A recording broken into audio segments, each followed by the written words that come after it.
अस्सलामुअलैकुम वरहमतुल्लाहि वबरकातुहू। कैसी है मेरी यूट्यूब फैमिली? आई होप आप सब ठीक ठाक होंगे। अल्लाह पाक आपको इस मौसम की तरह खुश आबाद रखे, ठंडी मीठी मज़ेदार खुशियाँ आपका मुकद्दर करे। अल्हम्दुलिल्लाह हम भी बिल्कुल ठीक हैं। And welcome back to another very beautiful day and beautiful vlog. तो जी मौसम की सिचुएशन तो ये है कि खूब बरसी है। गुज़श्ता रात बारिश, इतनी बारिश हुई कि क्या बताऊँ आपको। और ठंड ने दोबारा से दरवाज़े खटखटा दिए हैं, जो कि कुछ टाइम पहले तक हम कह रहे थे ना कि भाई अब सर्दी तो चली गई, लेकिन सर्दी ने कहा सब्र करो, इतनी जल्दी मैं अपनी मेहमान नवाजी ख़त्म नहीं करने दूँगी। तो बस जी फिर से दोबारा से ठंडा सा मौसम हो गया, ठंडी ठंडी वाइब्स आ रही हैं बहुत ज़्यादा। और बहुत सारे शहरों में तो सुनने में आया बर्फ़बारी भी हुई है, यानी कि जालाबारी जिसे कहते हैं। और मरी के बारे में आ रहा था कि वहाँ पर तो तूफ़ान भी आया है बर्फ़ का, तो काफ़ी जो है ना वहाँ पे ठंड वाला सिस्टम हो गया।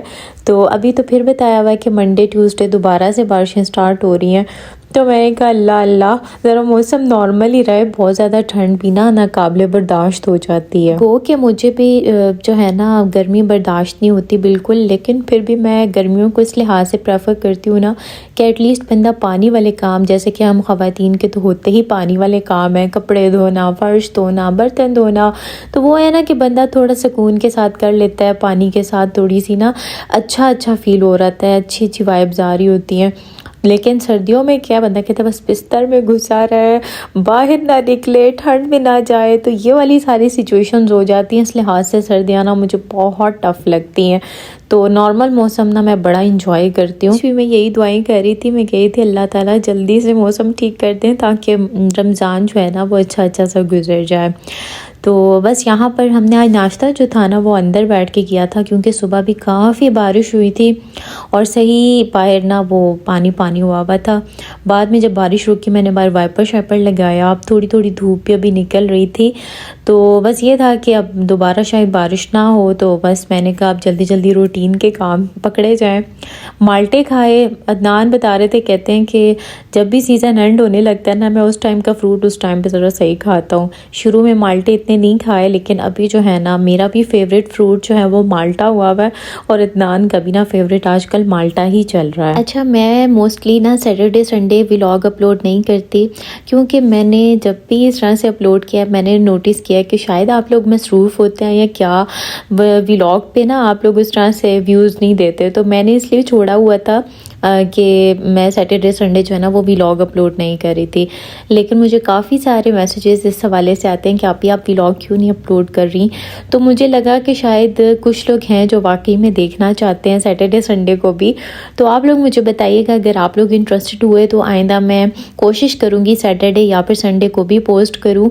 और अगर आप लोग बिज़ी होते हैं और उस दिन थोड़ी सी स्पेस चाह रहे होते हैं तो फिर मैं आइंदा उस दिन अपलोड नहीं किया करूँगी। और मेरी प्यारे यूट्यूब फैमिली का बहुत सारा शुक्रिया, आप लोग इतना प्यार दिखाते हैं व्लॉग्स पे और आप लोगों को मेरी बातें इंफॉर्मेटिव लगती हैं। बस दुआ करें कि अल्लाह पाक मुझे भी बाअमल बनाए और मुझे वसीला बना दें कि मैं आप लोगों तक भी कोई अच्छी बात पहुंचा सकूं, जो आप लोगों की ज़िंदगी चेंज करने का भी ज़रिया बन सके। आमीन सुम्मा आमीन। तो यहाँ पर ना आज मैंने सोचा बनाती हूँ मटर आलू। अब्बू मटर लेकर जब आए थे ना तो मैंने छील के सारे फ्रीज़ कर दिए थे।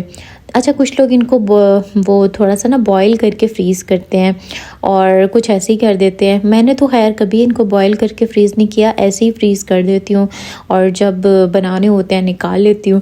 तो अभी आधे तो मैंने सोचा कि मैं मटर आलू में यूज़ कर लेती हूँ सालन में, और आधे मैंने बचा लिया। मैंने कहा फिर ना मैं मटर पुलाव किस दिन बना दूँगी, क्योंकि सर्दियों में मटर पुलाव ना बहुत मज़े का लगता है। साथ साथ मैंने जल्दी आटा भी गूंदना शुरू किया। अभी जो मेरा नेक्स्ट टास्क है ना मेरे जहन में वो है कि मैं एक बार घर की डिटेल सफाई कर लूँ रमज़ान से पहले।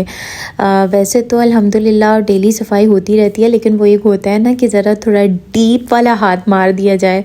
तो कोशिश यही है कि इंशाल्लाह अब स्टार्ट करनी है। रमज़ान में बहुत ही कम दिन रह गए, एक्साइटमेंट का लेवल भी बहुत ज़्यादा है। तो दो तरह से हम तैयारियाँ करते हैं। एक तो हम अपने घर को तैयार करते हैं प्यारे से मेहमान की आमद के लिए, और दूसरी तरफ हम अपने दिल को तैयार इंतज़ार करते हैं कि हम अपने इस दिल को इस महीने में पाक कर सकें। तो बाज़ दफ़ा ऐसा होता है ना कि हमें एक्साइटमेंट बहुत ज़्यादा होती है, लेकिन जब रमज़ान आता है तो एक ही हफ़्ते में हमारी ना एनर्जी लेवल ठुस हो जाती है। अब पता है ऐसा क्यों होता है? हमें ना पहले से आदत ही नहीं होती कुछ काम इबादत को मैनेज करने की काम के साथ, तो फिर ना हम बहुत जल्दी थक जाते हैं, स्ट्रेस में चले जाते हैं और फिर कामों को अपने ऊपर सवार कर लेते हैं। सबसे पहले ना मैं आपको कुछ टिप्स देती हूँ कि ज़िक्र ना अल्लाह ताला का बहुत फेवरेट है, मतलब अल्लाह ताला को ज़ुबान बहुत ज़्यादा पसंद है जो अल्लाह पाक का ज़िक्र करती रहती है, अल्लाह पाक के ज़िक्र में मशगूल रहती है। और ये ज़िक्र ही वो वाहिद इबादत है जिसकी बरकत से हमारे जो बहुत सारे मसाइल हैं ना वो चुटकियों में हल हो जाते हैं। तो सबसे पहले आप ना कुछ कलिमात ले लें, उनको ना याद कर लें। एक डेली की एक दुआ ले लिया करें। चलें, अल्लाहु अकबर, सुबहान अल्लाह, ला इलाहा इल्लल्लाह, ठीक है, आयत करीमा, कलमे, ये तो हम सबको आते ही हैं। तो हर वक्त ना कोशिश करें जब भी आप काम कर रहे हो ना अपने आप को रिमाइंडर दें कि मैंने साथ साथ ना वजीफ़े करने हैं, मैंने साथ साथ ना अज़कार करने हैं, फिर साथ साथ इस्तिग़फ़ार की आदत लाजमी डालनी है। अपने आप को टारगेट दें कि मैंने दिन में कम से कम 100 दफ़ा इस्तिग़फ़ार लाजमी पढ़नी है। हर नमाज के साथ 20 दफ़ा आपने इस्तिग़फ़ार पढ़ लेनी है, तो ये भी आपका टास्क कंप्लीट हो जाएगा। डेली एक रुकू पढ़ने की आदत डाल लें कुरान पाक की तर्जुमे के साथ, तो ये भी आपको फिर मुश्किल नहीं लगेगा, ठीक है। और फिर जहाँ तक रही बात सलातो तस्बीह की, मैं तो कहती हूँ कि बंदे को ना रमज़ान में डेली पढ़नी चाहिए, क्योंकि रमज़ान में ना उसका सवाब डबल ट्रिपल हो जाता है। तो लेकिन अगर डेली नहीं पढ़ सकते ना तो एटलीस्ट जुम्मे को लाजमी पढ़ा करें, इससे बहुत ज़्यादा सवाब है। लेकिन मैं तो कहूँगी कि आप अभी से अपने आप को आदी बनाएं। रमज़ान में थोड़ा सा आधा घंटा यानी आपकी प्रैक्टिस हो जाए ना तो आपको हार्डली आधा घंटा या फिर 20 मिनट लगते हैं, आप पढ़ लेते हैं, क्योंकि आपकी ज़ुबान उस चीज़ की आदी हो जाती है। तो सवाब इतना ज़्यादा है, तो हम मोमिनों ने तो सवाब समेटना है ना अपनी आखिरत के लिए। तो सलातो तस्बीह की आदत ना आप लाजमी बनाएं। अभी गालिबन 2 हफ़्ते रह गए रमज़ान में, तो आप अगर जुम्मा भी पढ़ें तो आपकी अच्छी प्रैक्टिस बन सकती है। आप इमेजिन करें कि आप किसी के घर गेस्ट बन के जा रहे हैं और आगे से मेज़बान थका मांदा और उसके कपड़े दागदार, उसने कपड़े भी मैले कुचैले पहने हो, तो आपको कैसा लगेगा कि भाई मैं इतना मतलब स्पेशल तैयार होकर आया हूँ इस बंदे से मिलने के लिए, इसके साथ टाइम स्पेंड करने के लिए, और ये आगे से इस हाल में है। तो यही हाल रमज़ान का भी है। हम उसके आने से पहले सफाइयों में इतने थका देते हैं ख़ुद को कि फिर रमज़ान की इबादत ना हमसे उस तरह हो नहीं सकती। तो सबसे पहले अपने दिलों को साफ़ करना है। दिल को साफ़ करके, दिल के मैल कुचैल को साफ़ करके ना हमने रमज़ान को वेलकम करना है, ताकि उसकी जो बरक़ात हैं वो हमारे दिल पर डायरेक्ट असर कर सकें, ठीक है ना। तो ये वाली बातें आप बताइएगा कि आप लोगों ने अपनी टू डू लिस्ट में शामिल की हैं या नहीं की हैं।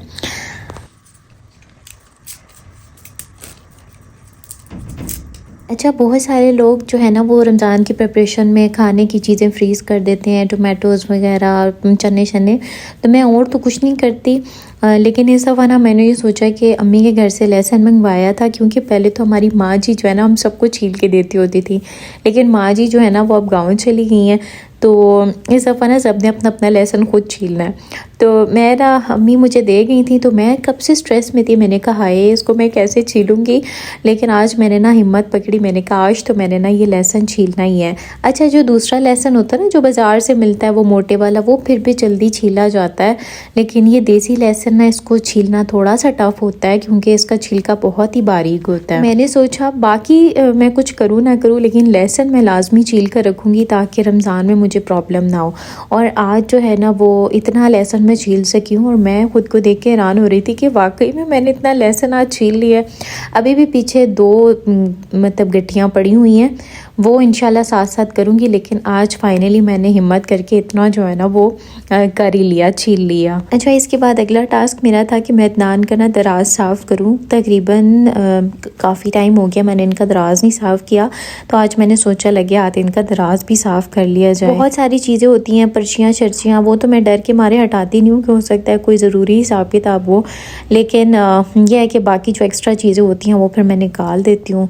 आज मैं आप लोगों को एक दुआ के बारे में बताऊंगी जो कि आज़मूदा है एक स्कॉलर की, और वो कहती हैं कि उन्हें अपनी ज़िंदगी में जब भी कभी कोई मुश्किल आई है ना, तो उन्होंने इस दुआ को जब भी पढ़ा है तो उनकी ज़िंदगी से वो मुश्किल, परेशानी, मुसीबत ख़त्म हो गई है। लेकिन शर्त यह है कि आपने यकीन के साथ पढ़नी है, और ये दुआ जो है ना हदीस से साबित भी है। तो मैं आपके साथ वो दुआ शेयर कर देती हूँ। बिस्मिल्लाहिर्रहमानिर्रहीम। अल्लाहुम्मा अस्लमतु नफ्सी इलैका फव्वस्तु अमरी इलैका ववज्जहतु वजही इलैका व अलजअतु ज़हरी इलैका रग़बतन व रहबतन इलैका ला मलजअ वला मंजअ मिनका इल्ला इलैका आमन्तु बिकिताबिकल्लज़ी अंज़लता व नबिय्यिकल्लज़ी अरसलता। ये सही बुखारी में दुआ है। और वो स्कॉलर कहती हैं कि जब भी उनको कभी ज़िंदगी में कोई परेशानी भी आई है तो उन्होंने इस दुआ को पढ़ा है और अल्लाह पाक ने उनके दिल को बहुत सुकून दिया है। फिर सुकून क्यों ना आए, क्योंकि मामला जब इंसान अपने हाथ से निकाल कर अपने रब के सपोर्ट कर देता है तो फिर ईंटें लगती जाती हैं, दीवार बनती जाती है।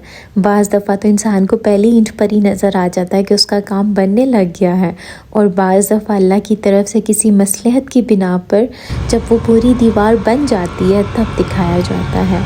बस इंसान को थोड़ा सा सब्र और अपने रब पर भरोसा करना होता है, अल्लाह ताला उसको ज़रूर पार लगाते हैं। तो आप लोग ये दुआ याद कर लें, इसका स्क्रीनशॉट ले लेना और उसके बाद इसको देख के पढ़ लिया करें आहिस्ता आहिस्ता। इंशाल्लाह अल्लाह ताला आपको याद भी करा देंगे।